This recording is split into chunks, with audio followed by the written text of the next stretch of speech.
ba? Magpa-taste? Sige, taste natin. Taste natin. Ano to? Ito yung buko pie? Opo, mainit-init pa man. Wow!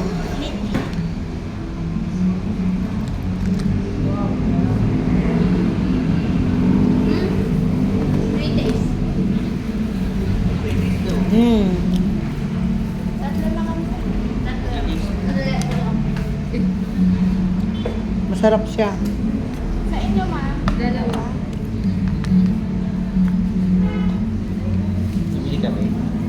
Tita yan. Okay. Taste natin. Buka ka, taste.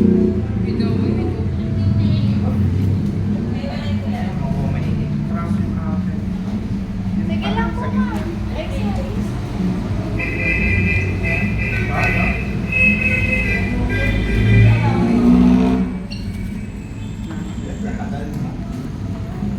Ate, ito po. 580. Maganda pala ganito hiwa eh. Para bite size lang eh. Sir, wala na. Ha? Dalawa sa akin. Ito. Tart. Patingin na. Wala na. Nagluluto. Yung akin tatlo. May 3 days. Ba't naubos agad? Wala na siya. Ba't naubos? Luto ka uli. Kakadeliver lang po kasi. Dalawa po. Wala na. Wala na. Nagkakaubusan? Opo. Tapos kinain natin yung Kailangan pa natin yung isa. May tissue paper ka dyan. Ma'am, sukulit mo pa. Miss ka yung tissue paper. Wala na pang iba? Hindi, meron pa yan. Ibang product na lang. May isa lang tayo na Edgar. Magkano tatlo? 8-7. Wala kami. 6 lang. Kahit ano. Kili ka kaya meron ka na? Eto, try natin. Baka masarap din to. Ano ba to? Miss, ano yung ganito? Masarap lang kasi yung natin ka ng daily. Ano yan? Wala na. Ano tawag? Ang tawag? Miss, ano tawag dito? Si Arpo dito po sa Venice.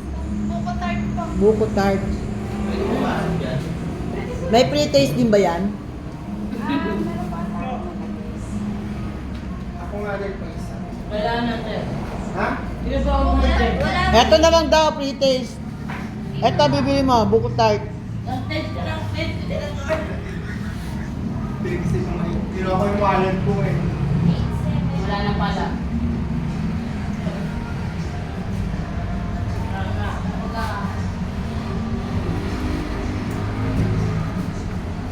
Meron na, ma'am.